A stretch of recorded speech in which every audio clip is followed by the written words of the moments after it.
بسم اللہ الرحمن الرحیم۔ السلام علیکم ورحمۃ اللہ وبرکاتہ۔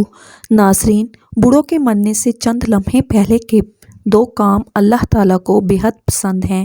ان دو کاموں کی وجہ سے اللہ تعالیٰ انہیں مرتے وقت کلمہ نصیب کرتا ہے اور وہ مرتے ہی سیدھے جنت میں جاتے ہیں۔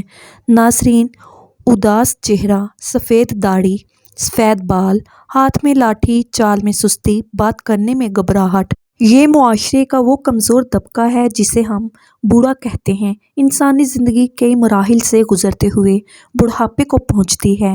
بڑھاپا گویا اختتام زندگی کا پروانہ ہے۔ اگر اختتامی مراحل ہنسی خوشی گزرے ہوں تو اس سے دلی سکون بھی ملتا ہے اور رہن سہن میں پریشانی بھی نہیں ہوتی، لیکن آج کل جو صورتحال بوڑھے افراد کے ساتھ رواں رکھی گئی ہے، اس سے بوڑھے افراد کی پریشانی میں اور بھی اضافہ ہو گیا ہے۔ حالانکہ والدین نے بچوں کی پرورش اس امید پر کی تھی کہ یہ ہمارے بڑھاپے کا سہارا بنیں گے، لیکن بجائے اس کے کہ یہ لڑکا بوڑھے باپ کا سہارا بنتا، کمر کو بھی توڑ کر رکھ دیتا ہے۔ ایک جانب معاشرے کی یہ صورتحال ہے تو دوسری جانب نبی اکرم صلی اللہ علیہ وآلہ وسلم کا اسوہ۔ آپ صلی اللہ علیہ وآلہ وسلم نے بوڑھوں کے ساتھ، کمزوروں کے ساتھ، ضعیفوں کے ساتھ بہت ہی زیادہ حسن و سلوک کا مظاہرہ کیا۔ جہاں آپ صلی اللہ علیہ وآلہ وسلم نے اپنی تعلیمات کے ذریعے بوڑھوں کی تعظیم کی تعلیم دی ہے، وہیں آپ صلی اللہ علیہ وآلہ وسلم نے عمل کے ذریعے تعظیم کا ثبوت بھی مہیا فرمایا۔ آپ صلی اللہ علیہ وآلہ وسلم نے بوڑھے افراد کی اہمیت بیان کرتے ہوئے فرمایا کہ اللہ تعالیٰ کی عظمت بڑائی کا تقاضا یہ ہے کہ بوڑھوں کی تعظیم کی جائے۔ ایک اور موقع پر آپ صلی اللہ علیہ وآلہ وسلم نے فرمایا کہ جس شخص کے بال اسلام کی حالت میں سفید ہوئے اس کے لیے قیامت کے دن نور ہوگا۔ ان احادیث سے عمر رسیدہ افراد کی اہمیت کا بخوبی اندازہ ہوتا ہے۔ اول ذکر میں آپ صلی اللہ علیہ وآلہ وسلم نے عمر رسیدہ افراد کو حامل قرآن اور عادل بادشاہ پر بھی مقدم کیا ہے۔ حالانکہ ان دونوں کی اہمیت و عظمت اپنی جگہ پر مسلم ہے، اس کے باوجود آپ صلی اللہ علیہ وآلہ وسلم نے عمر رسیدہ افراد کی حمایت فرمائی۔ دوسری حدیث میں بوڑھوں کی اہمیت کچھ یوں بیان فرمائی کہ جس کو اسلام کی حالت میں بڑھاپا آیا تو اللہ تبارک و تعالیٰ اس کے بڑھاپے کی قدردانی کرتے ہوئے روز محشر نور مقدم فرمائیں گے۔ آپ صلی اللہ علیہ وآلہ وسلم نے بوڑھوں کا اکرام و احترام کرنے کی تلقین کرتے ہوئے فرمایا، چھوٹا بڑے کو سلام کرے۔ بڑوں کے اکرام و احترام کی ایک شکل سلام بھی ہے۔ بڑوں کی عمر، ان کی بزرگی کا لحاظ کرتے ہوئے چھوٹے ہی بڑوں کو سلام کیا کریں، تاکہ یہ سلام چھوٹوں کی جانب سے بڑوں کے اکرام کا جذبہ بھی ظاہر کرے اور بڑوں کے لیے بھی دل بستگی کا سامان ہو گئے۔ مقامات پر بڑوں کو بچوں سے اسی بات کی شکایت ہوتی ہے کہ بچے انہیں سلام نہیں کرتے۔ فطری طور پر بڑے عزت کے طالب ہوتے ہیں، کیوں نہ ہم ان کے اس تقاضے کا لحاظ کرتے ہوئے سلام کے ذریعے ان کے جی کو خوش کریں۔ مجالس میں کوئی مشروب لائے تو اس میں آپ صلی اللہ علیہ وآلہ وسلم نے اس بات کا لحاظ کیا کہ اس کو پہلے بڑے نوش فرمائیں۔ بڑوں سے آغاز ہو، فرمایا بڑوں سے آغاز کیا کرو، بلکہ آپ صلی اللہ علیہ وآلہ وسلم نے ایک دفعہ مسواک کرتے ہوئے دو میں سے بڑے کو پہلے مسواک عنایت فرمائی۔ نیز آپ صلی اللہ علیہ وآلہ وسلم نے بڑوں کی اہمیت کو اجاگر کرتے ہوئے فرمایا، برکت تو تمہاری بڑوں کے ساتھ ہے۔ کون ہے جو برکت کا متلاشی نہ ہو، جو برکت کا طلبگار نہ ہو؟ آج تو کئی ایک بے برکتی کے شاکی ہیں۔ ایسے میں برکت کے حصول کا آسان طریقہ کار یہ ہے کہ بوڑھوں کو اپنے ساتھ رکھا جائے، ان کے اخراجات کی کفالت کی جائے، اس سے آمدنی میں برکت ہوگی۔ نیز ایک موقع پر آپ صلی اللہ علیہ وآلہ وسلم نے فرمایا، بات چیت میں بھی پہلے بڑوں کو موقع دیا کرو۔ ایک موقع پر بڑوں کے اکرام کے فضائل و فوائد ذکر کرتے ہوئے آپ صلی اللہ علیہ وآلہ وسلم نے فرمایا، جس نوجوان نے کسی بوڑھے کا اکرام اس کی عمر کی بنیاد پر کیا تو اللہ تعالیٰ اس کے لیے بڑھاپے میں اکرام کرنے والا شخص مقرر فرمائیں گے۔ کون ہے جو اپنے بڑھاپے کو ہنسی خوشی پورا نہیں کرنا چاہتا؟ کون ہے جو اپنے بڑھاپے میں خدمت گزاروں سے کتراتا ہے؟ کون ہے جو بڑھاپے میں آرام و سکون نہیں چاہتا؟ ان سب کے لیے آپ صلی اللہ علیہ وآلہ وسلم نے ایک آسان نسخہ عنایت فرمایا کہ اپنے بوڑھوں کا کرام کرو، تمہیں بڑھاپے میں خدمتگار مل جائیں گے۔ الغرض مختلف مواقع پر مختلف انداز سے آپ صلی اللہ علیہ وآلہ وسلم نے بوڑھوں کی اہمیت و عظمت کو واضح کیا اور امت کو ان پر توجہ کی تعلیم دی۔ یہ آپ صلی اللہ علیہ وآلہ وسلم کی کریمانہ اخلاق ہیں کہ امت کے ہر کمزور طبقہ پر بساتے خود بھی رحم و کرم کا معاملہ کیا کرو، اوروں کو بھی رحم و کرم سے پیش آنے کی تلقین کیا کریں۔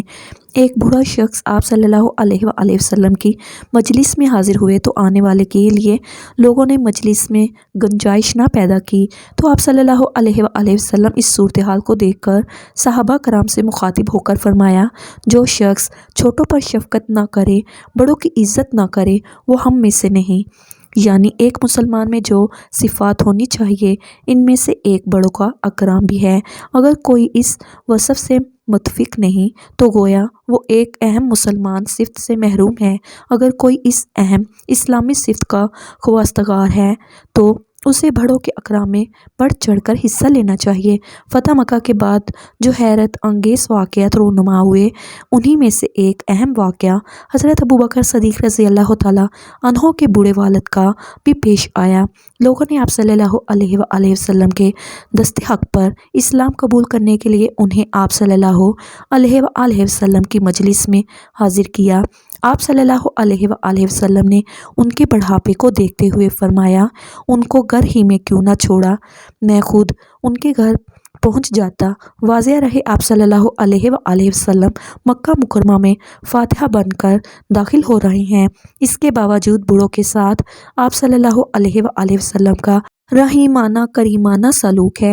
حالانکہ دوسرے فاتحین کا طرز عمل تو یوں ہے جسے قرآن مجید نے بیان فرمایا کہ جب کسی بستی میں فاتحین داخل ہوتے ہیں تو اس بستی کو تباہ و برباد کر دیتے ہیں، اہل عزت کو ذلیل کرتے ہیں، اور یہی ان کا طرح امتیاز ہے۔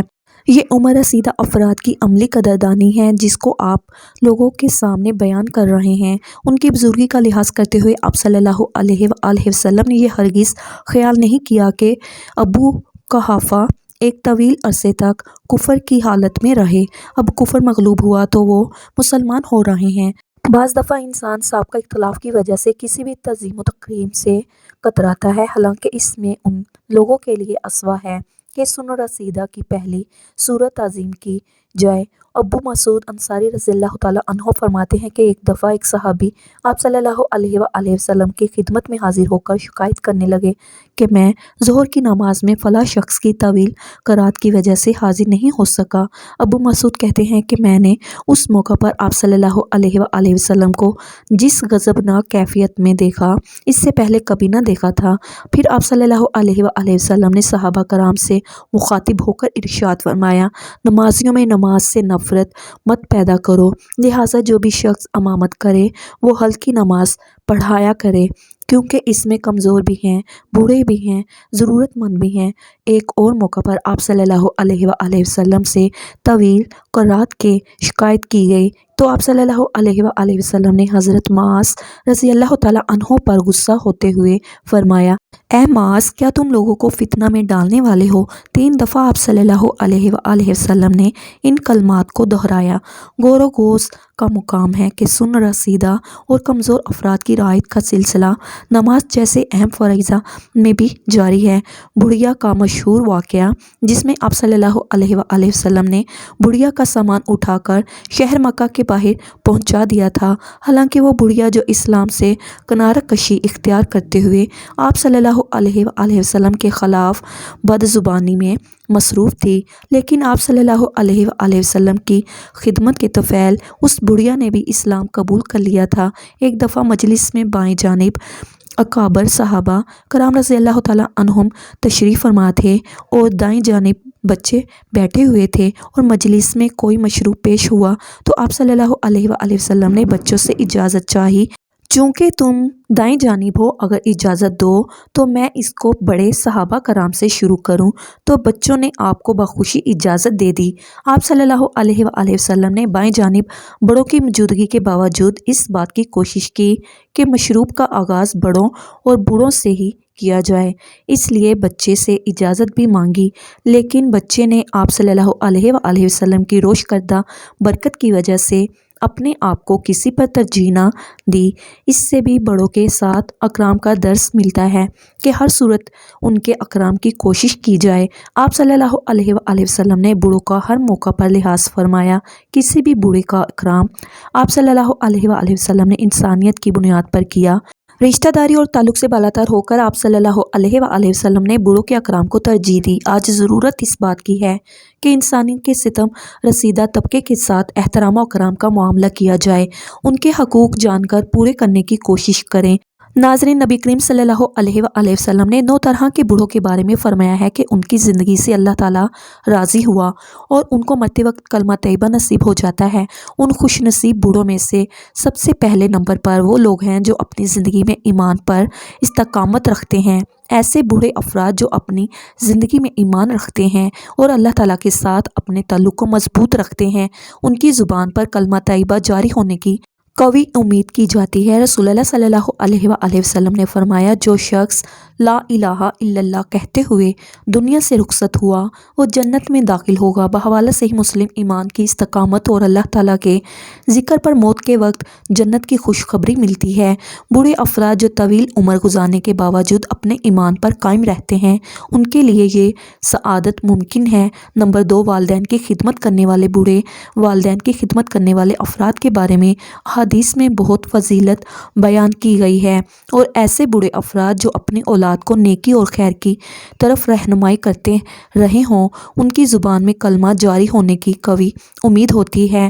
رسول اللہ صلی اللہ علیہ وآلہ وسلم نے فرمایا، اس شخص کی ناک خاک آلود ہو جس نے اپنے والدین میں سے ایک یا دونوں کو بڑھاپے میں پایا اور ان کی خدمت کر کے جنت حاصل نہ کر سکا۔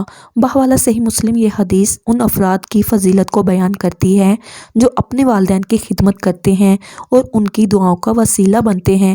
ایسے والدین کے لیے نیک انجام کی امید کی جا سکتی ہے۔ نمبر 3، نماز کے پابند بوڑھے۔ ایسے بوڑھے افراد جو اپنی پوری زندگی میں نماز کے پابند رہے ہوں، ان کے لیے موت کے وقت کلمہ طیبہ کے جاری ہونے کی خوشخبری دی گئی ہے۔ رسول اللہ صلی اللہ علیہ وآلہ وسلم نے فرمایا، نماز دین کا ستون ہے، جو اس کو قائم رکھے گا وہ دین کو قائم رکھے گا۔ بحوالہ مسند احمد۔ نماز کی پابندی کرنے والے بوڑھے افراد کے دل اللہ تعالیٰ کی یاد سے معمور ہوتے ہیں اور موت کے وقت کلمہ زبان پر جاری رہتا ہے۔ نمبر 4، حقوق العباد کا خیال رکھنے والے۔ ایسے بوڑھے افراد جنہوں نے اپنی زندگی میں دوسروں کے حقوق ادا کیے ہوں، ان کے لیے بھی نیک انجام کی بشارت ہے۔ رسول اللہ صلی اللہ علیہ وآلہ وسلم نے فرمایا، مسلمان وہ ہے جس کے ہاتھ اور زبان سے دوسرے مسلمان محفوظ رہے۔ بحوالہ صحیح بخاری۔ حقوق العباد کا خیال رکھنے والے بوڑھے افراد کو اللہ تعالیٰ کی رحمت نصیب ہوتی ہے، ان کا خاتمہ ایمان پر ہوتا ہے اور ان کو موت کے وقت کلمہ طیبہ پڑھنا نصیب ہوتا ہے۔ نمبر 5 پر قرآن کے حافظ اور قاری ہیں۔ بوڑھے افراد جو قرآن کے حافظ یا اس کے قاری ہیں اور انہوں نے اپنی زندگی کا بیشتر حصہ پڑھنے اور پڑھانے میں گزارا ہوتا ہے، ان کے لیے بھی نیک انجام کی بشارت دی گئی ہے اور ان کو اللہ تعالیٰ مرتے وقت کلمہ طیبہ نصیب کرتا ہے۔ رسول اللہ صلی اللہ علیہ وآلہ وسلم نے فرمایا، قیامت کے دن قرآن اپنے قاری کے لیے شفاعت کرے گا۔ بحوالہ صحیح مسلم۔ قرآن کے ساتھ تعلق رکھنے والے بوڑھے افراد کی زبان پر اکثر قرآن کے الفاظ اور کلمات جاری رہتا ہے جو ان کی موت کے وقت بھی جاری ہوتا ہے۔ زبان کو ذکر الہی سے تر رکھنے والے ایسے بوڑھے افراد جو اپنی زبان کو ہمیشہ اللہ تعالیٰ کے ذکر سے تر رکھتے ہیں، ان کے لیے موت کے وقوع میں یہی ذکر جاری رہتا ہے۔ رسول اللہ صلی اللہ علیہ وآلہ وسلم نے فرمایا، اللہ تعالیٰ کا ذکر کرتے رہو یہاں تک کہ لوگ تمہیں پاگل سمجھنے لگیں۔ بحوالہ مسند احمد۔ اللہ تعالیٰ کے ذکر میں مشغول رہنے والے بوڑھے افراد کے لیے یہ عظیم سعادت ممکن ہے۔ نمبر 7، دعا کرنے والے اور بخشش مانگنے والے بوڑھے افراد جو اپنے گناہوں پر ندامت کے ساتھ اللہ تعالیٰ سے معافی مانگتے رہتے ہیں اور دعا کرتے ہیں، ان کی زبان پر موت کے وقت کلمہ طیبہ جاری ہونے کی بشارت دی گئی ہے۔ قرآن پاک میں ارشاد ہے، جو اپنے رب کے سامنے کھڑے ہونے سے ڈرتے ہیں اور نماز کے لیے جھکتے ہیں یہ کیفیت ان کے نیک انجام کا سبب بن سکتی ہے۔ نمبر 8، حج اور عمرہ کرنے والے بوڑھے افراد جنہوں نے حج اور عمرہ کیا ہو اور وہاں پر اللہ تعالیٰ سے اپنے گناہوں کی معافی مانگی اور توبہ کی ہو تو ان کے لیے بھی نیک انجام کی بشارت دی گئی ہے۔ رسول اللہ صلی اللہ علیہ وآلہ وسلم نے فرمایا، حج عمرہ یعنی مقبول حج کا بدلہ صرف جنت ہے۔ بحوالہ صحیح بخاری۔ نمبر 9، نیک اولاد چھوڑنے والے ایسے بوڑھے افراد جنہوں نے اپنی اولاد کو نیکی اور دینداری کی تربیت دی ہو ان کے لیے بھی موت کے وقت اللہ تعالیٰ کی رحمت کی بشارت ہے۔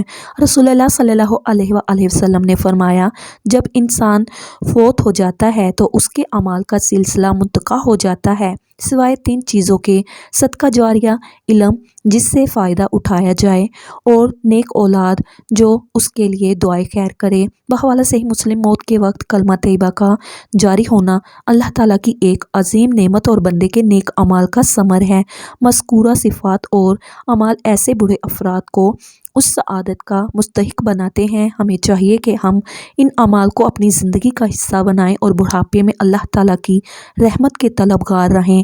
ناظرین، بڑھاپے کے 2 اعمال ایسے ہیں کہ جو بھی انسان مرنے سے چند لمحے پہلے ان اعمال کو کر لیتا ہے تو ان کے اور جنت کے درمیان فاصلہ صرف موت رہ جاتا ہے اور وہ مرتے ہی سیدھا جنت میں چلا جاتا ہے اور اللہ تعالیٰ اس کو مرتے وقت کلمہ نصیب فرماتا ہے اور اس کا خاتمہ ایمان پر فرماتا ہے۔ ان میں سے ایک عمل یہ ہے کہ جو بندہ مرنے سے چند لمحے پہلے اپنے گناہوں پر نادم و شرمندہ ہوتا ہے اور اس شرمندگی کی وجہ سے اللہ تعالیٰ کے سامنے آنکھوں میں آنسو بہا کر اللہ تعالیٰ سے معافی مانگتا ہے تو اللہ تعالیٰ اس بندے پر بہت خوش ہوتا ہے اور اسے معاف کر کے مرتے وقت کلمہ کی توفیق دیتا ہے۔ مرنے سے پہلے دوسرا عمل جس سے اللہ تعالیٰ راضی ہوتا ہے وہ ہے اپنے اللہ سے گناہوں کی پکی سچی توبہ کرنا۔ جو بھی بندہ مرنے سے پہلے یہ عمل کر لیتا ہے اللہ تعالیٰ اس کی توبہ قبول فرماتا ہے۔ ناظرین، یہ وہ عمل ہے ایسے ہیں جس کی توفیق اللہ تعالیٰ اسے عطا فرماتا ہے، جس سے اللہ تعالیٰ راضی ہوتا ہے۔ ناظرین، آئیے ہم سب آج سے اپنے گناہوں کی پکی سچی توبہ کرتے ہیں۔ آج کا وقت ہم سب کے لیے غنیمت ہے، کیا پتہ کل ہمیں موقع ملے یا نہ ملے۔ میرا اللہ تعالیٰ بہت کریم ہے، رحیم ہے، وہ ہمیں ضرور معاف کر دے گا۔ محترم ناظرین، کمنٹ باکس میں اللہ تعالیٰ کے 99 ناموں سے ایک نام ضرور ٹائپ کیجیے گا۔ شکریہ، اللہ حافظ۔